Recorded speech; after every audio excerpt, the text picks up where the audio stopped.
Assalamualaikum warahmatullahi wabarakatuh. Apa kabar sobat sehat sekalian? Saya harap sobat dalam keadaan sehat dan dalam keadaan prima di rumah. Sobat sehat, perkenalkan, saya Dr. Evander Tampubolon, mahasiswa Magister Administrasi Rumah Sakit dari Universitas Trisakti Indonesia, Jakarta.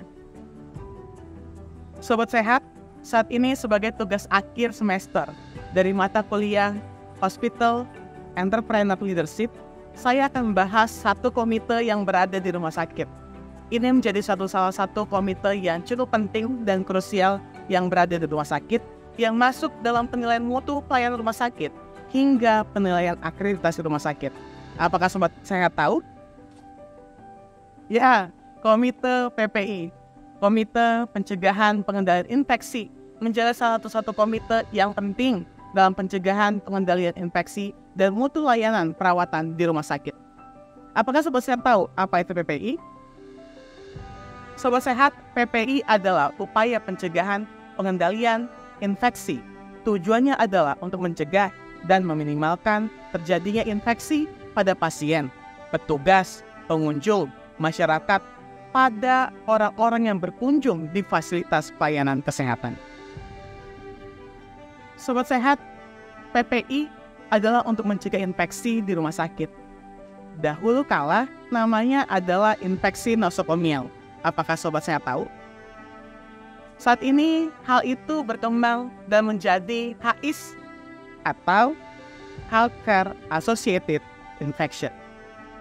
Sobat sehat, hal ini perlu untuk dicegah dan dikendalikan sebaik-baiknya. Tujuannya adalah agar angka kejadian HIS tidak meningkat.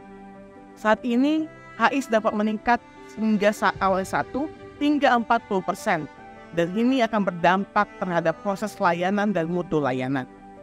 Hal ini akan meningkatkan lama rawatan, biaya perawatan, hingga meningkatkan morbiditas dan angka mortalitas. Angka HIS saat ini di Asia, Amerika Latin, dan Afrika mencapai 40%. Oleh karena itu, WHO sebagai Badan Kesehatan Dunia melalui gerakan Global Patient Safety Challenge, mereka menekankan pentingnya program pencegahan pengendalian infeksi pada fasilitas pelayanan kesehatan. Rumah sakit seharusnya mampu memberikan perlindungan kepada setiap individu ataupun orang yang melakukan aktivitas dan tugas di rumah sakit terhadap resiko tertularnya infeksi.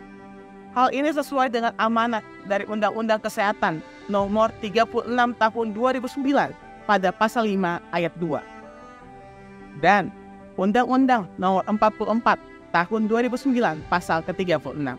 Upaya tersebut dilaksanakan melalui pelaksanaan program pencegahan pengendalian infeksi di rumah sakit.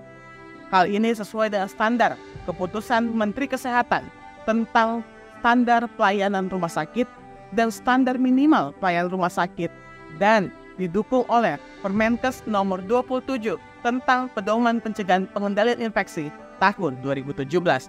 Apalagi sobat sehat, saat ini program PPI masuk jadi penilaian dalam akreditasi rumah sakit. Rumah sakit yang merupakan pusat pelayanan kesehatan dan pusat rujukan pasien memiliki resiko HIS yang tinggi sehingga rawan terpapar karena kompleksitasnya rumah sakit dalam proses pelayanannya. Perlu dilakukan monitoring, evaluasi berkala, dan penilaian secara rutin untuk memperoleh data-data terhadap permasalahan infeksi yang terjadi di rumah sakit, sehingga akan dapat dilakukan audit hingga evaluasi yang secara mendetail. Sobat sehat, apakah tahu apa sih tujuan dari PPI? Ya, tujuan PPI adalah untuk menurunkan resiko infeksi yang terjadi dan berkaitan pada proses pelayanan di rumah sakit. Hal ini masuk dalam program PPI di rumah sakit.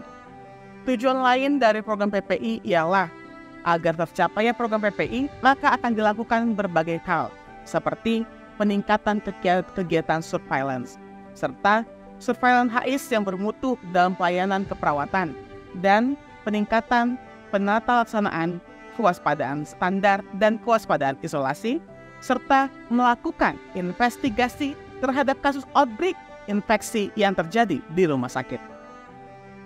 Lalu, siapa sih yang menjadi sasaran dari PPI? Ya Sobat Sehat, kita tahu bahwa seluruh orang, seluruh petugas, seluruh pengunjung, bahkan seluruh pasien itu masuk dalam pengawasan pencegahan pengendalian infeksi. Lalu hal ini akan berhubungan juga terhadap petugas non-kesehatan yang bertugas di rumah sakit, seperti petugas kebersihan dan petugas keamanan. Lalu area mana saja nih Sobat Sehat yang menjadi pantauan PPI?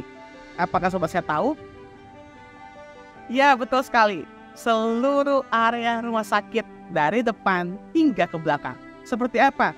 Di area pelayanan pasien seperti area rawat inap, hingga area rawat jalan dan di seluruh poli, atau bahkan area non-pelayanan seperti ruang tunggu, resepsionis, bahkan di ruang administrasi.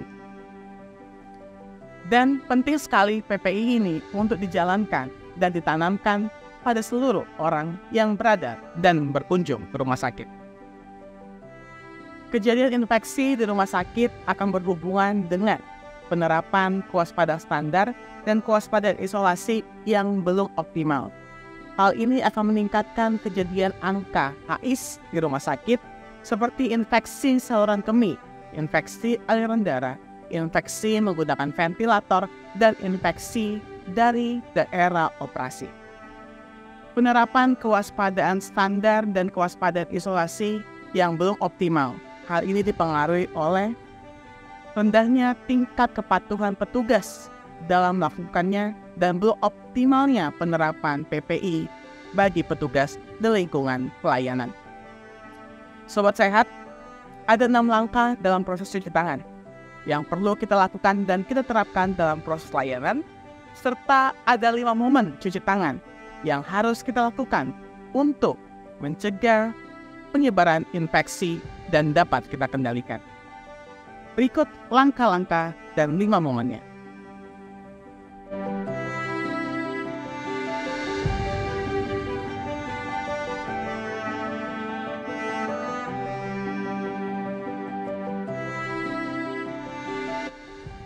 Sobat Sehat, evaluasi pelaksanaan kegiatan dan pelaporan PPI sangat penting dan krusial untuk dikerjakan. Upaya pencegahan pengendalian infeksi di rumah sakit tidak bisa diwujudkan hanya dengan upaya peningkatan pelayanan umum saja, namun membutuhkan upaya peningkatan secara sistematis dan holistik. Evaluasi kegiatan ini dilakukan upayanya untuk peningkatan pencegahan infeksi yang dilakukan di setiap unit. Evaluasi kegiatan ini dilakukan pertama-tama dengan adanya IPCN. IPCN rumah sakit akan membuat laporan secara tiap bulan atas audit dan surveillance yang telah dilakukan dan akan membuat dan meneruskan laporan ini kepada Kepala Komite PPI.